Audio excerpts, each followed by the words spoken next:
Hello and welcome back to the Shed Geek Podcast. Here's a message from our studio sponsor. Let's be real. Running a shed business today isn't just about building great sheds. The industry is changing fast. We're all feeling the squeeze, competing for fewer buyers while expectations keep climbing. And yet, I hear from many of you that you are still juggling spreadsheets, clunky software, or disconnected systems. You're spending more time managing chaos than actually growing your business. That's why I want to talk to you about our studio sponsor, ShedPro. If you're not already using them, I really think you should check them out.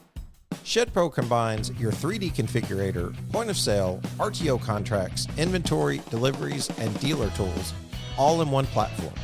They even integrate cleanly into our Shed Geek marketing solutions. From website lead to final delivery, you can quote, contract, collect payment, and schedule delivery in one clean workflow. No more double entries, no more back and forth chaos. Quoting is faster, orders are cleaner. And instead of chasing down paperwork, you're actually running your business. And if you mention Shed Geek, you'll get 25% off all setup fees. Check it out at shedpro.co/ShedGeek. Thank you, ShedPro, for being our studio sponsor, and honestly, for building something that helps the industry. Okay, welcome back to another episode of the Shed Geek Podcast here in sunny Metropolis, Illinois today. And today I'm joined by Justin Clark. We'll get to him in just a minute and talk about what he's here discussing with us today on the podcast. Before we get rolling, a few ways to stay plugged in with us over here is to give us a call, 618-309-3648. Email us at info@shedgeek.com or contact us on our website at www.shedgeek.com. And feel free to like and follow us on our Facebook pages and our YouTube, any social media you see out there. We really appreciate it whenever you guys click that follow button or subscribe. Also, check us out in the Shed Sales Professionals group, where we try to bring engaging conversations to those that sell sheds in the industry, and even our plain community friends that are looking for the landline number to call in and listen to the podcast. That's 330-997-3055. Hot item of the day. Shout out to Graceland Portable Buildings. I was out at the Oklahoma barbecue this past weekend. That's hosted by Travis Parks, JD Perry, Melody Troutman. Always a fun time to go out there, and I picked up one of these nice little Graceland hats. So shout out Greg French, John Renfro, all the guys over there at Graceland that I know. Really appreciate you guys and the 20 years of raising the roof, as the hat says. You guys are awesome, and we appreciate you. Welcome to the show, Justin. Tell us, if you would, sir, a little bit about who you are and what you do, if you don't mind.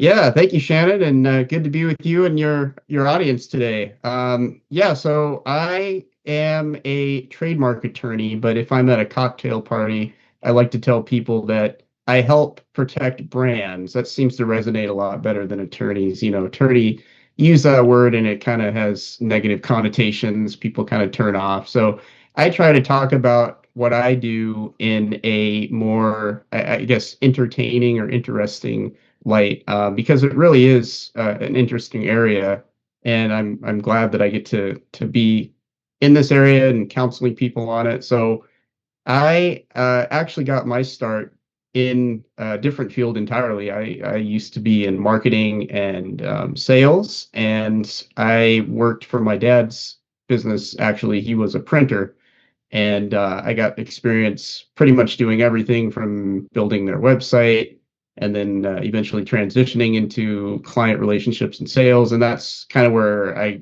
got my passion for marketing. I really enjoyed kind of putting together messaging, figuring out what resonated best with customers and what got people to basically call and place orders. So I learned a little bit about that working for him. I didn't do any formal training in marketing. You know, I took some classes in college, but I think my ultimate goal was law. I just like the analytical and kind of writing aspect of law. I can't say that I like the adversarial part. It is, you know, unfortunately comes with the terrain.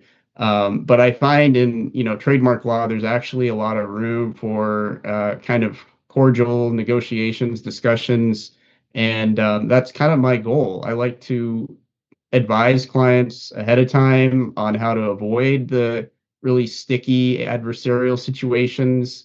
As a business owner, you don't like those. You want to avoid them as much as possible because they're very intensive and they also are expensive. So I like to advise clients on the front end, and that's kind of brings my marketing background and the law kind of marries them, together. So but yeah, I've been doing trademark law for about 15 years. Went to law school out here in Arizona at ASU and started working for a company initially in-house and then transitioned into law practice with a smaller firm and then eventually my own firm. I come from a family of entrepreneurs, so I think owning my firm was kind of always in my blood, so to speak.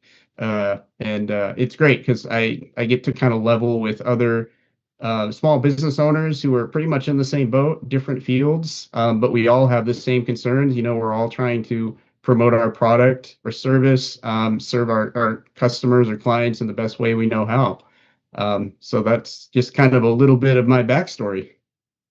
That's excellent. Well, welcome to the show. Great introduction. And if there's ever an industry I feel like that needs protection on logo and just their brand content and branding in general, we actually offer some marketing services ourselves. So like we're very familiar with like creating those branding guidelines. And one thing that happens quickly is you start thinking about the little trademark and a little copyright symbol and different things like that. And what all does that mean and how much does that protect me? So that's what we're hoping to talk about today. Of course, our Friday host, Cord Cook, has Growth Ops Ally, and that's one of the things that they like focus on is these fractional services, whether it be CFO, CMO, CEO, basically hiring someone at a fraction of the cost and a fraction of the time.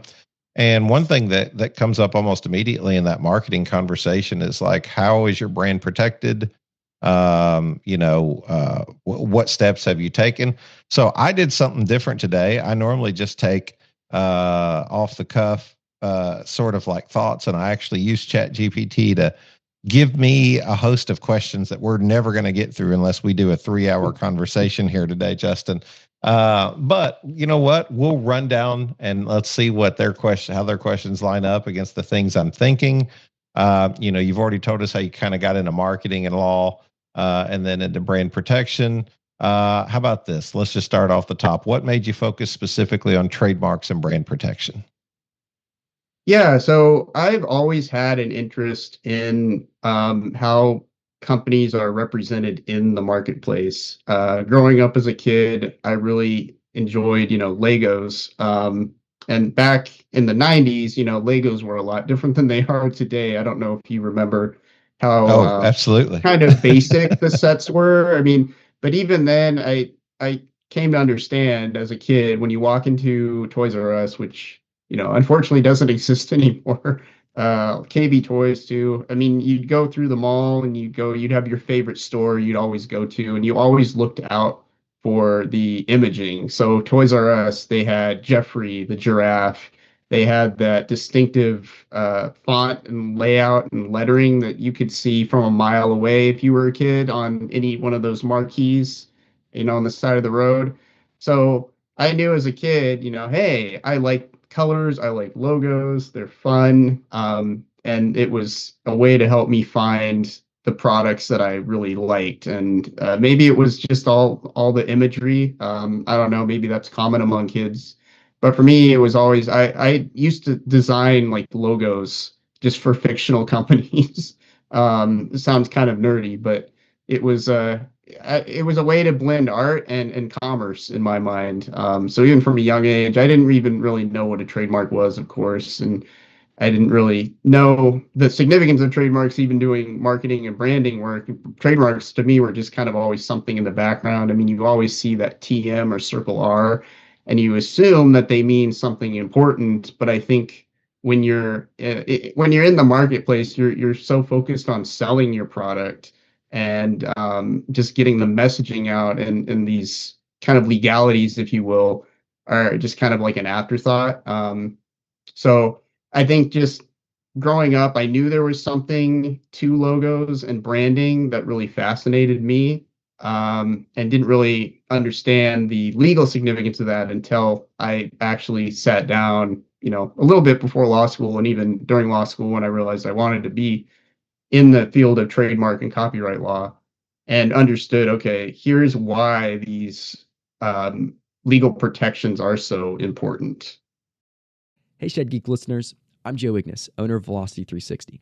At Velocity, we know the frustration of spending thousands on ads with no visibility on what's actually converting. Most leads simply get lost or never called.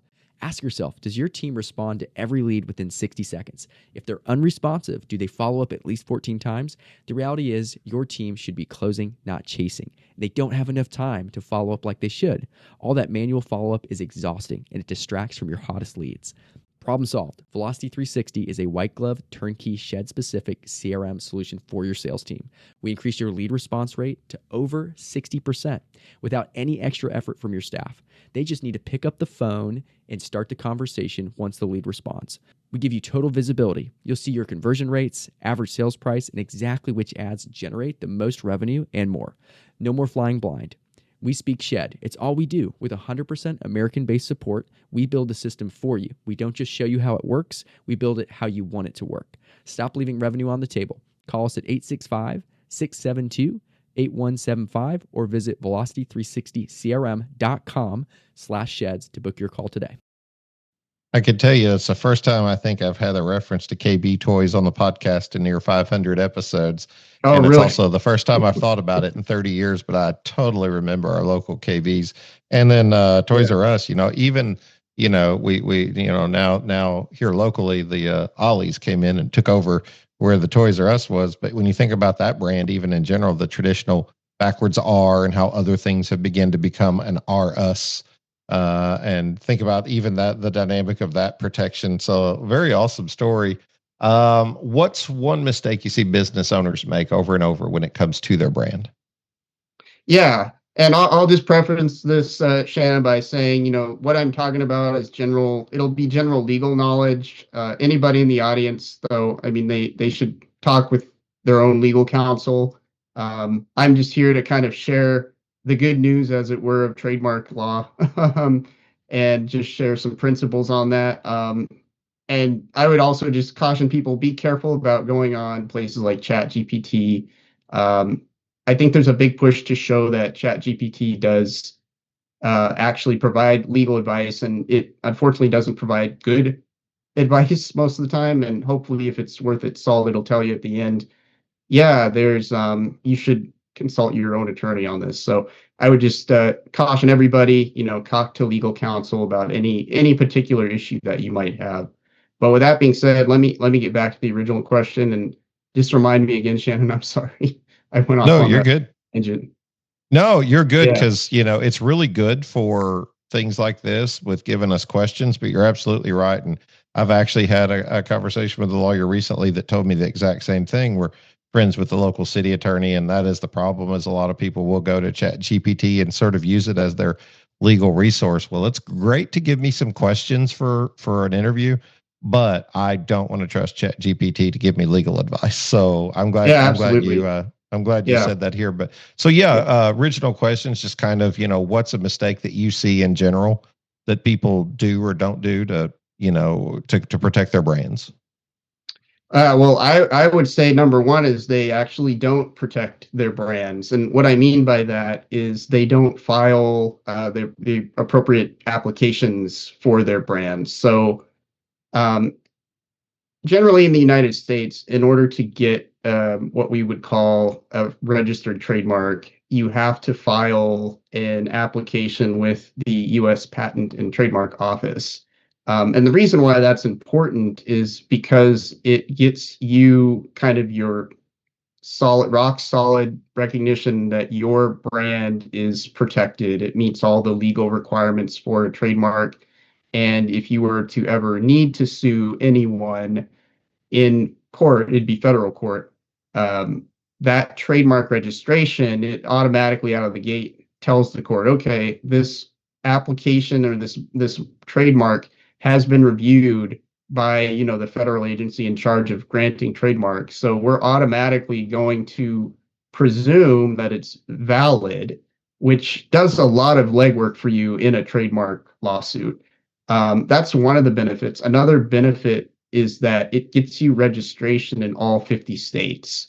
So when you put a trademark into the marketplace, you acquire what's known as common law trademarks, and it's just kind of a old school way of saying you're actually claiming rights in this mark by purposes of you're using it in commerce. So that's really how you get a trademark right to even protect. It's you have to put a logo or a brand or some other identifier that points to you as the owner. You have to put that on a product and a service and put it into the marketplace. But your trademark rights, if you don't register them with the U.S. Patent and Trademark Office, only go so far as your product reach. So let's say you're a shed manufacturer in Texas, and you maybe you market very niche to a very niche market in Texas. Maybe it's only for grain farmers, or for some other type of niche agricultural industry in Texas, and there's not really a big following outside of maybe Texas, Oklahoma. Your rights are only going to extend to that specific geographic area. So the reason why you would file a trademark in that example is because you want your trademark rights to extend nationwide. So even though you're based in Texas and maybe your market's only Texas and Oklahoma, anybody in any other state, if you file and get your trademark registration, they're not going to be able to use that mark in that state, in the state that's maybe thousands of miles away from Texas. But that's not the case if you don't register your trademark. So that's probably the biggest mistake I see is people don't actually register their trademark. They just use the mark and they kind of forget about it, or it's another cost item, so they just skip it entirely. They're worried about getting the product to the market. And maybe for like a year or two they use it, and then somebody else pops up in, let's say, Washington, and they're using the same mark. Well, now you have a problem because your customers might be going on the internet doing a search, and they get pointed to this company in Washington, and well, they're selling sheds as well. There's probably some confusion there. Maybe your customers start contacting that company in Washington, then they probably should have been contacting you. And without the trademark registration, it's going to be a lot harder case to bring against that Washington entity. You can probably still do it, but it's going to be very expensive, and the results or the outcome is anything but certain. So that would be the biggest mistake, is not registering the mark and not doing all the things that come along with the registration, which, a trademark search is one. You want to make sure the trademark's available. Typically, you do that before you file the trademark. So that's an important step that kind of is subsumed with the trademark registration. So yeah, number one, not registering the trademark. I feel like, I definitely remember whenever I first got started, with our brand and went through the whole process of trademark and copyright. And I think the question, for me starts to become, at what point, I love this question, at what point should a shed company or small business owner start thinking about trademark? And you may answer some of these in some of your dialogue there, but feel free to put whatever other emphasis is necessary on that. Yeah, so I would say it's never too early to start thinking about it, especially nowadays where there are so many other, a lot of people are filing trademarks. There's more trademark applications than ever before. And in fact, that's why the trademark office is backlogged. It used to be, a couple months period for you to file, and then they would review it. Now it's, potentially up to 5-6 months, which is double or triple the amount of time in some cases than it used to be even just like 6 or 7 years ago. And that's because so many people are filing trademarks. And I think when you're starting a business, I would like to think that one of the first check boxes on your list is the name. A lot of people, in fact, that's maybe how they even got the idea to start the business. They had a family, recipe or a family business, a heritage business that was started in the home, and they want to expand out into the marketplace. And they want to bring kind of that heritage along with the business, and they incorporate that into the name somehow. So a lot of times it's the first box you check off.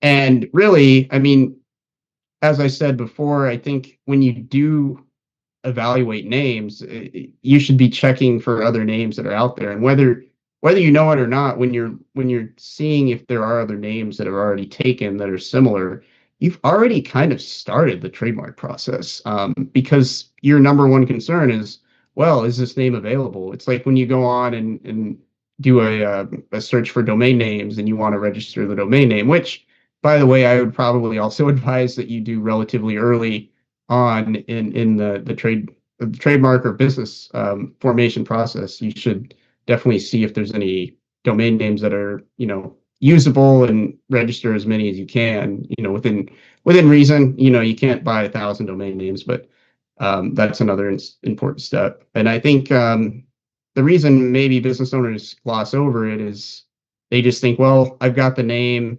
It's unique to me. There's no possible way somebody else could be using the name. But the other thing to think about in a trademark sense is it's not necessarily the exact same name. It could be a name that's similar, or it sounds the same. There's a lot of different examples. Like Apple could be spelled Apple, but it could also be spelled APPL. And if somebody were to roll out APPL trademark with phones, they'd probably be getting a cease and desist letter from Apple. So it's not just the exact name; it's similar names. So I think, yeah, you want to be doing this from an early point, probably before certainly before you take it to market at all, and you start printing, logo tags, or developing a website, and basically anchoring everything to that name. You want to make sure it's available, because otherwise you're spending a lot of good money after bad, potentially. And it's a lot harder to rebrand once you're a year in or 2 years in and you get a cease and desist letter.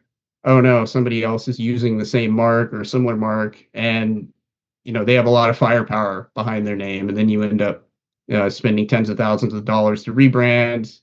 You have to re-educate your customers, and it's a real nightmare. And a lot of that can be nipped in the bud early on if you just do that trademark search and get your trademark filed. So that you've got the name locked up.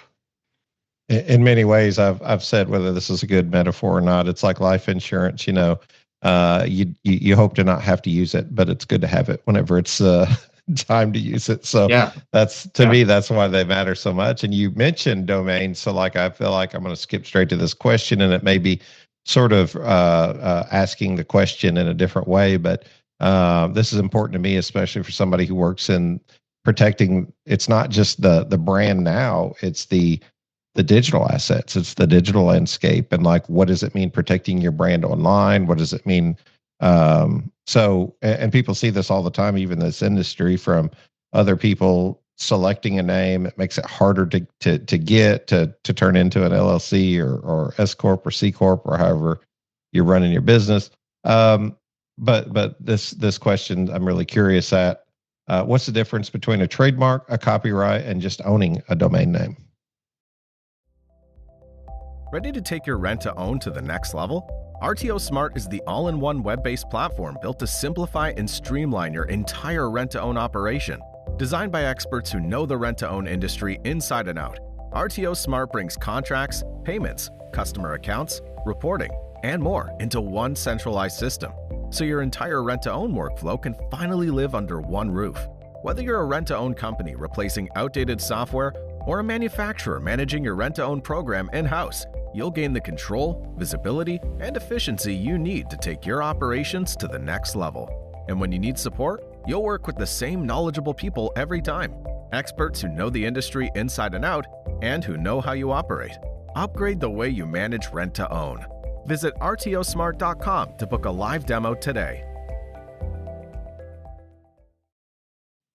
Yeah. So, trademark is any brand. It's formally it's a source identifier, which is a fancy way of saying it's something that a consumer uses to find that you are the source of the product or service. So, traditionally, that's a logo. It's a word. It could be a phrase, like a tagline, like Nike's "Just Do It." That's an example of a trademark. It can even be colors. Brown for UPS. UPS owns a registered trademark for the color brown on its trucks. And colors, even scents. Yeah, there's some scent marks. Those are very non-traditional, not many of them out there, but I the big think ones are Harley does their trademarks. sound, if I'm not mistaken. Sound, yeah. So MVC, the tritone, the 60 minutes kind of intro, that's a sound protected trademark. And pretty much probably 95% of businesses, they're probably either worried about logos or words, trademarks. Colors, maybe if you've got a shed company that's using a very distinctive coloring on their sheds, other than maybe steel or the standard colors, maybe like a turquoise color. It takes many years to develop trademarks like that, but it can be done. But those are kind of examples of trademarks. Copyright is any creative work of expression. So the easy ones are books, movies, songs. Um, Websites are another one. Most of the time, if you're a business, you're probably protecting original images that you take, not like stock photos, but if you hire a photographer to take a bunch of photos for your business, and maybe they're pictures of your product, for example, sheds. If you have a very nice line of sheds and you want to get it kind of recognized and promoted, you might hire a photographer. Those are copyright protected works. Instruction manuals. I mean, a lot of copyright, it's more for the fields of the creative arts. That's where it's really more important. I would say businesses, the if you're buying and selling goods, you're probably more concerned with trademarks. Not to say copyrights aren't important, they are, but it's more important that you focus on trademarks, copyrights. There's a place for them everywhere, but mostly they're in the creative works realm. So artists, designers. If you were designing furniture, there's actually a lot of furniture designers that try to get trademark or copyrights rather on their furniture designs. But those are the two kind of IP buckets. There's also patents. We won't talk about those because I'm not a patent specialist, but that's another type of intellectual property, and that protects useful kind of inventions and designs, methods. There's design patents that protect the designs of things. If you had a shed design, and let's say you had a very interesting maybe configuration of the corrugations on the metal siding and you wanted to protect that with a design patent, you could do that with a design patent. And websites, I mean, domain names, I think I always consider them a subset of trademarks. You don't register a domain name as a trademark usually because the trademark is in the domain name. And .coms, with the exception of very few companies, I think hotels.com is kind of the big one, who actually battled for many years to get that trademark because it was what we call in the business descriptive. Hotels describes what you're selling basically, and generally you can't get trademarks on those types of words because they're not distinctive, they're not unique.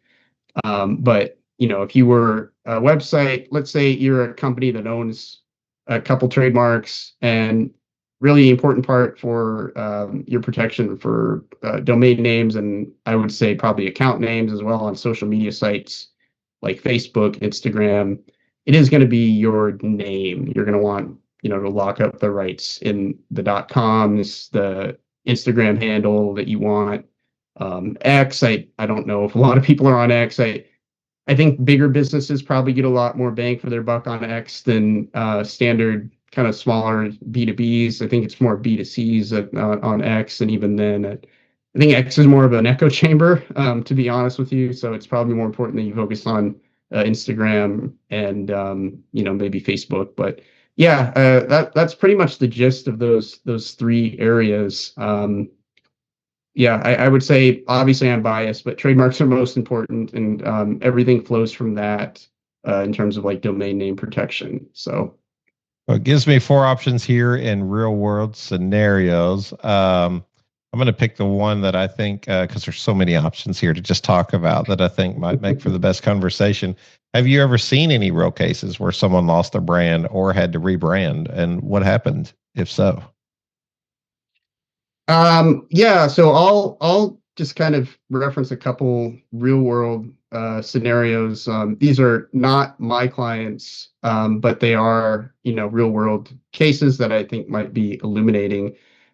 So Burger King actually is an interesting one. And this kind of goes abroad, but it's still a good example nonetheless. So Burger King, obviously very well known in the United States. But in Australia, there actually was another Burger King that predated the United States Burger King. And when Burger King, the big US entity sought to go into Australia, they were basically locked out of using that name because somebody else was already there. They figured out a way kind of around it to rebrand it. It's kind of a special sub brand in Australia. But that the same thing could happen to anybody here, just on a localized basis. You could have, a name that somebody maybe has been using, didn't bother to register, but they're in a market that you'd like to be in, geographic, area, for example. And you go into that market, and then it's kind of, well, you get a letter back from them saying, well, hey, we were using the name first. And sometimes if you're feeling, I guess ambitious enough as the later entrant, which we call the junior user. The senior user is the one who was there first. Junior user is the one that comes in after. You might try to work out some kind of a deal, but those are harder to come by. So that's a pretty common example.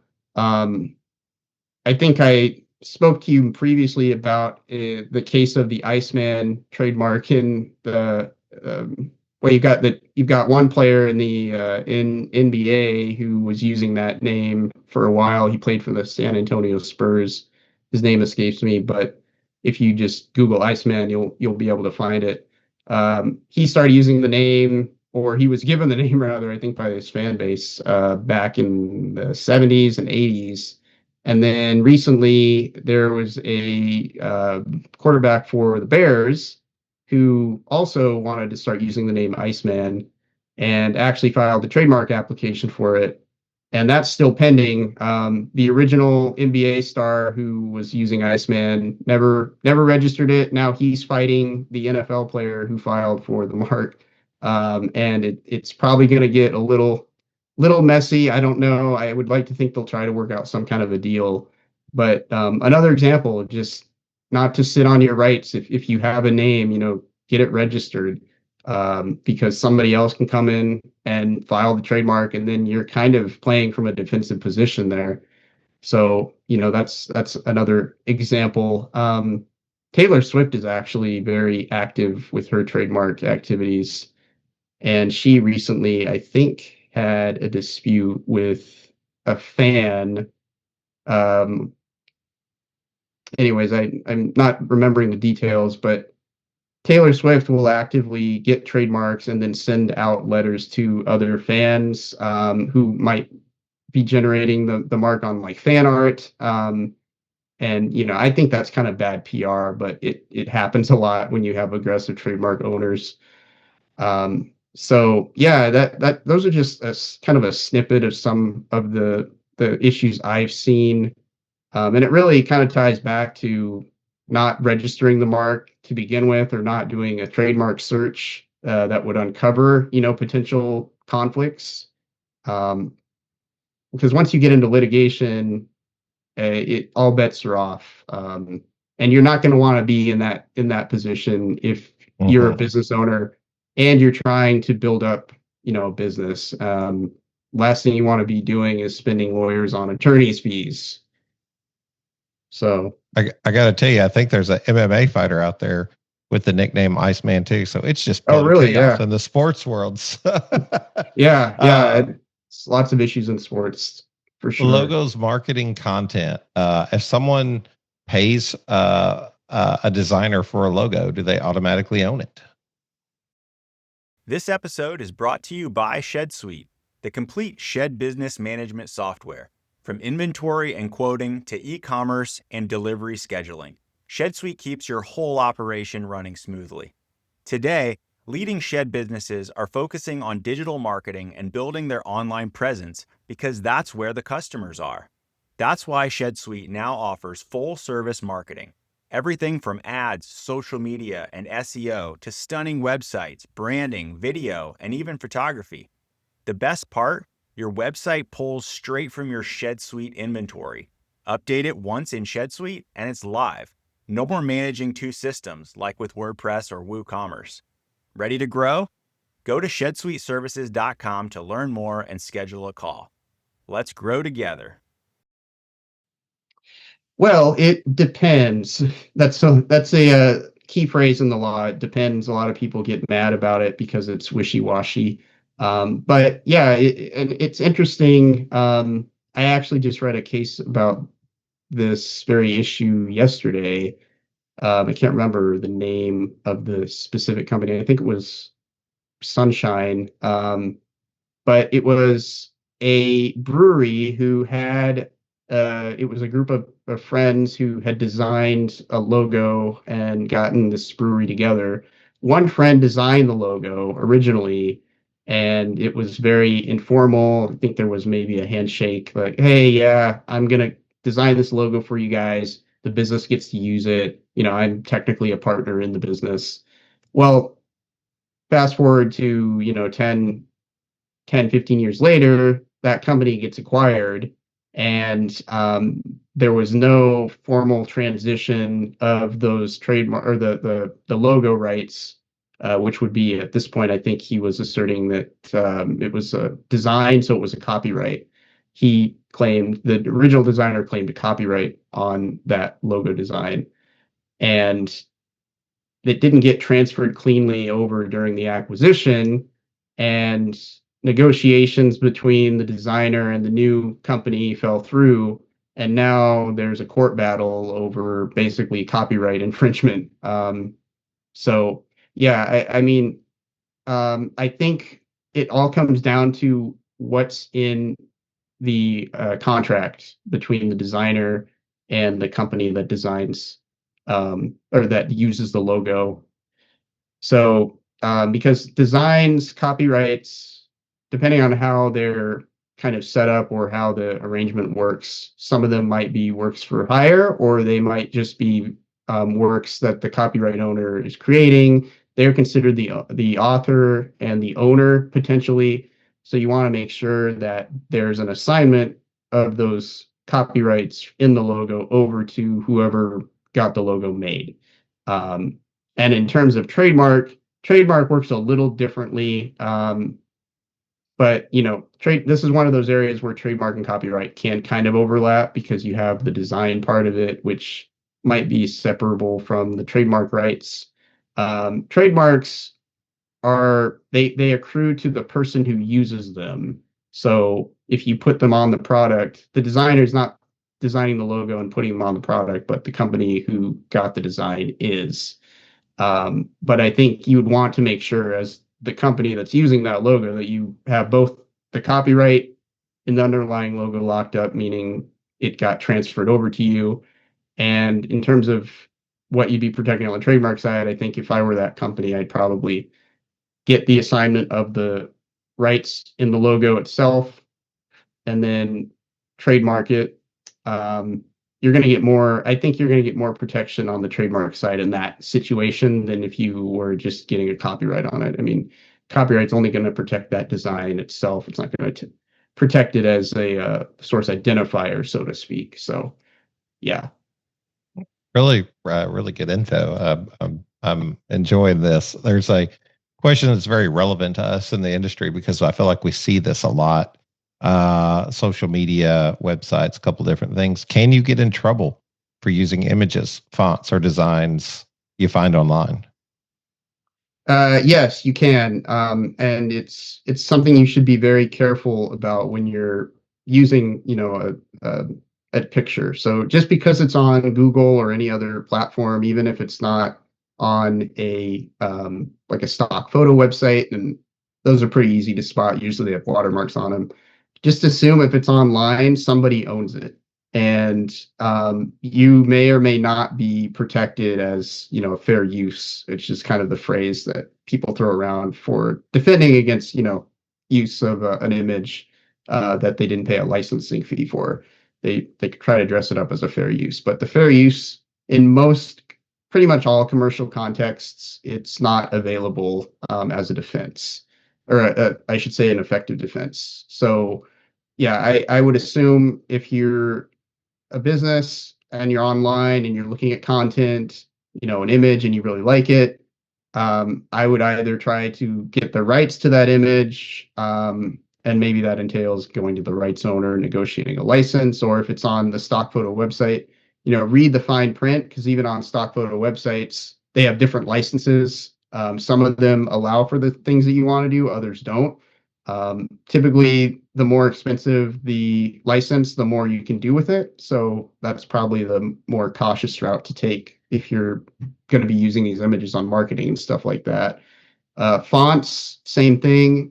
Fonts are technically copyright protected, and whatever the license that's tied to the font says is pretty much what you can do. And any creative work, so videos, you see a video clip or a sound clip you really like, same rules apply. Assume it's owned by somebody and that it's copyright protected. Because copyright, unlike trademark, you don't necessarily need a application to protect the creative work outright. There are benefits to filing a copyright application, but copyright applies as soon as you create the work. So somebody could own, copyright in something, it's not registered, but it's still, you would still be liable for damages or, infringement if you were to take that work and use it, in something that you were doing. So yeah, I'd be very careful online. I know it's very tempting. You see a lot of information, a lot of assets online, sometimes without even like a byline, or like, this is owned by this person. And it's honestly, it's a pretty big mistake a lot of people make. And it's a blessing and a curse for the internet. You get a lot of content out there. But you have to assume, if it's like a library, you walk into the library, each one of those works was created by somebody. They're all protected by copyright. Same thing applies on the internet. Yeah, great. That intellectual property is so, from when someone's working with you or working for you, and then what parts of those, IPs are protected if they're an employee versus when they leave. I feel like these are conversations I see pop up on, I don't know. They hit my algorithm whenever I start searching for this, and then you start seeing the horror stories, or you just want to be protected. Growth and scaling, take any one of these that you want to. How does brand protection change when they start expanding into multiple states? What should someone know before franchising or opening multiple locations? If someone wants to sell their business, how important is having a trademark in place? Any of those you want to tackle? Yeah, so I think I can tackle all of them, and hopefully not bore everybody to death. No, I think these are very interesting topics because they are highly practical. Unfortunately, legal kind of information can be overwhelming because it seems impractical, and it's not a very interesting topic because people don't like lawsuits. They're expensive, but I think this is all helpful, kind of, I guess, if you will, due diligence work that you should be doing on the front end. And a lot of it just comes down to planning at the beginning stages of the business. So if you have a small business, I think you want to assume that it will grow. I mean, most entrepreneurs start a business, they want it to grow and scale.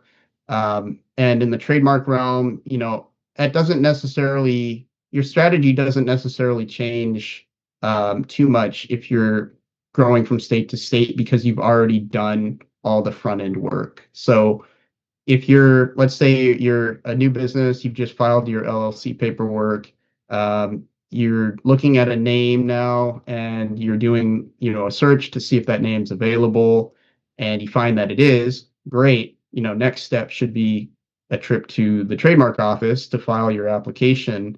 And at the initial stage, you may not know all the things that you're going to be selling or offering. And sometimes your products, scale over time. Maybe they're not the same. Maybe they're different aspects of a company or what they offer. When it comes to building something that lasts, every detail matters. At First Choice Metals, we proudly support the shed, carport, and pole barn industries with durable, high-quality steel roof panels, siding, and trim accessories built to perform and made to last. Every product we offer is American-made, with craftsmanship and finish you can see in every panel. More builders and homeowners are choosing metal roofing and siding for a reason. It offers superior durability, a longer lifespan, and improved energy efficiency compared to traditional materials. At First Choice Metals, our mission is simple. We provide exceptional products for your building projects and deliver service you can count on. Because being your metal building component supplier means more than just making a sale. It means being there every step of the way. First Choice Metals, built for strength, backed by service. Yeah, so let's say you're a shed company and you initially start by selling, sheds. But maybe you have other components that you want to start selling, and maybe that only comes into kind of existence in the second or third year of business. Maybe you have electronic components that you're going to be incorporating into the sheds, and you're selling those kind of as separate pieces.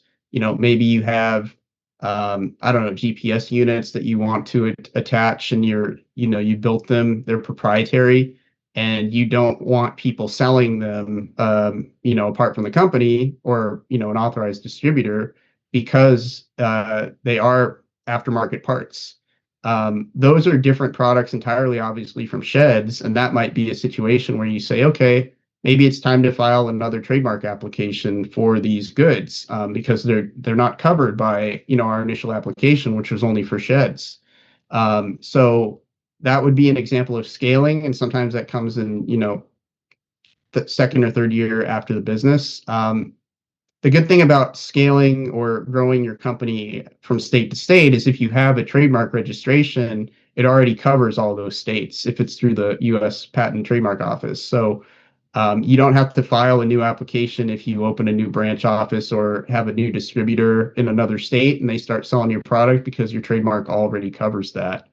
I think for franchising, you also, if you start up and you know from an early stage that you are going to franchise, you do want to make sure you have all your trademarks in a row, registrations wise, because a lot of mistakes that I see are, companies that maybe have loose terms with a franchisee, and the franchisee might take advantage of some of that IP and file their own trademarks if the franchisor has not trademarked their brand already. The other thing you have to be careful of as the franchisor is to keep tabs on what your franchisee is doing with the brands. I think we've all been in cases where, and I saw this one time and it made me laugh, but it was a Dairy Queen and somebody went in there in the middle of summer and the menu board had an item on there. This was before, the digital menu boards, obviously. But the menu board had an item on there that was from the previous Christmas holidays. So obviously that wasn't a good look for Dairy Queen. It showed kind of, well, what is this company? They're inconsistent. They're kind of a crackerjack operation. But franchisees, if you're not monitoring how they're using the trademarks, you can actually lose a trademark. It's called basically abandonment through non enforcement or non compliance. So have standards as the franchisor, if that's maybe like color, or sizing or placement of the marks, set those out in standards and guidelines that you give to the franchisees, and do check-ins with the franchisees and make sure that they're using, the marks properly. Have them provide you with proof, images, pictures of their products, or of the products that they're selling, their storefronts. I think that's all important, because you never want to lose the trademark that you've worked so hard to gain. Very, very informative. I love the educational segments that we get to do on these podcasts. This gives me a rapid fire option, which kind of works good with our time. We've got just a couple more options here. Yeah. If I buy a domain name, I own the brand. True or false? We kind of covered that, but is that true or false? That would be false. Yeah. Trademark, it's usually the other way around. And I shouldn't say that, because you could get a trademark and the domain name might not be available. But yeah, trademark should come first, then the domain name, in terms of make sure the trademark's available. And, domain name availability kind of works into that a little bit. Obviously, a domain name might not be available, but the trademark might be. I would focus more on the trademark, because that's ultimately the more important part of the business. You can try and come in later and acquire the domain name through, a purchase, for example, if it's owned by somebody else and they're just sitting on it. Great advice. And because I've been through this where, there's so many questions about who owns the domain. And that's just another question altogether inside of the actual digital world, that we've gone through over the last 2 or 3 years pretty extensively. If I register my business with the state, I'm fully protected. True or false? Well, truly, I would ask follow up. Truly protected from trademark sense, or just? Yeah, it doesn't really give any explanation as to where we're talking trademark or copyright. And really, what does register mean, other than like an LLC, or registering yourself as getting an EIN or something along those lines. Yeah. But I think the obvious answer is not fully protected. There's other steps you have to take, even if you register your business. Yeah. And there's a difference between a business name and a trademark. They're not the same. Business name is usually just the legal identifier for the company, and it'd be, designating that company as an entity, which has nothing to do with the trademark, because acquire trademark rights when you put the mark on the product or the service. A lot of companies might not even put their company name on the product. It's just something that they put in contracts, for example, or when they're filing applications for licenses or something. So yeah, it's not a company name or company registration with a state. It might be an important part of your business, but it's definitely not a trademark, and it shouldn't be thought of as being one. There's so many questions on here. We're probably about 47 minutes. I got a few more that we can go, and then we want to make sure to give the audience a way to reach out to you. I'm going to skip down to a couple of these things. What are 3 things every business owner listening should do this week to protect their brand? 1, 2, 3, whatever you got. Yeah. First, if you haven't looked to see if your trademark is being used by somebody else, I would do that. Ideally, you've already done a search before you started using the mark, but if you haven't, do one now. See if your trademark is registered already, and if it's not, I would probably register it, or start the registration process at least. Second would be make sure any websites you want to use, domain names, are locked up. There's a lot of spoofing going on nowadays, just third parties going in and registering in mass, hundreds or thousands of domain names, and across different extensions now. We don't have just .com or .us. We've got .blog, we've got .live, .shop. There's tons of them now. And any one of those could be used to spoof, the real trademark owner or the real company, get people to buy products that don't even exist. So I would probably, check that as the second item. And the third item is just make sure that you're aware of what's going on, in the marketplace. Are there people that are using your trademark on their products? Are there people that are, using something that's similar to your trademark on a product or service? And, if they are, then you should think about how you're going to stop them from using that name, because it might be causing problems with your customers or prospective customers? There's so many more to go here, from what does it roughly trademark cost to what should people look for in hiring an attorney, and where can people go to check and see if they're available. All questions I think that are best answered. Obviously you've taken the time here today to give people free advice. So, we're promoting the episode as a way for people to reach out to you. And then of course you can discuss those prices with them. In closing, it asks a couple different things here. Let's get through those, since we're just going with this model. We're normally I go just conversation for conversation, but I'm really liking what chat gave me here as an option. I feel like sometimes maybe I value these questions more than the questions I would even ask you. I think you've kind of given the advice on what some advice you would give for someone starting their brand from scratch. What's something you wish more businesses understood about protecting what they're building? Yeah, so I wish they understood the value of their business. And there's value not only in the product you're selling now, but also what your product could become. A lot of companies, they don't understand that products can scale. Opportunities, licensing opportunities, or co-branding opportunities can arise. And that matters from a trademark perspective, because it'll really focus you in on what to protect. So maybe it is just a name or a logo, but maybe you should be thinking long term. Maybe you do have a very unique kind of marketing, I guess, plan or platform that you're using. You're using different colors. Those are non-traditional trademarks. Maybe you're making a shed that's a particular color, or you would like to, so people recognize them. Really seeing that it's not just the product you're making, but it's how your customers find you. I think that's one thing that I think companies should recognize and really sell themselves better at, if you know what I mean. I think a lot of companies undersell what they're actually offering to their clients and how valuable their brand is.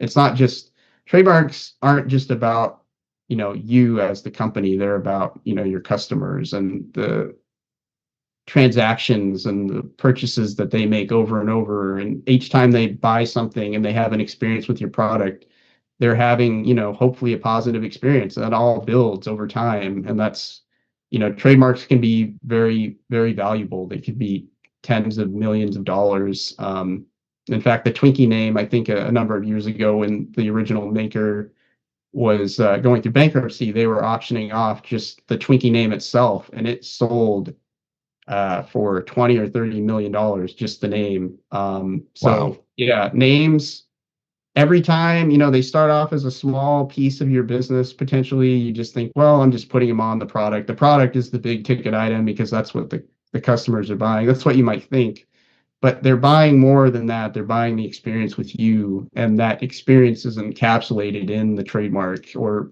the logo or whatever you're putting on your product to help people find you as the seller of that product.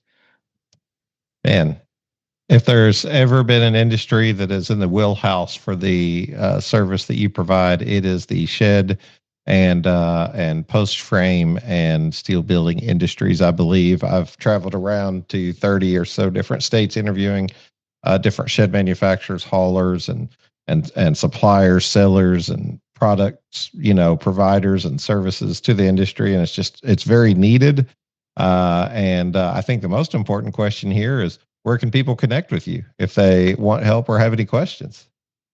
Yeah, so best way to get in touch with me is email, jmc at jclarklawfirm.com. I post a lot on LinkedIn, actually. If you want to follow me on LinkedIn, I try to do a couple posts a week, and they're very interesting stories. They're about trademark centric stories, which most people find interesting because they're dealing with everyday products they use, or pop stars like Taylor Swift.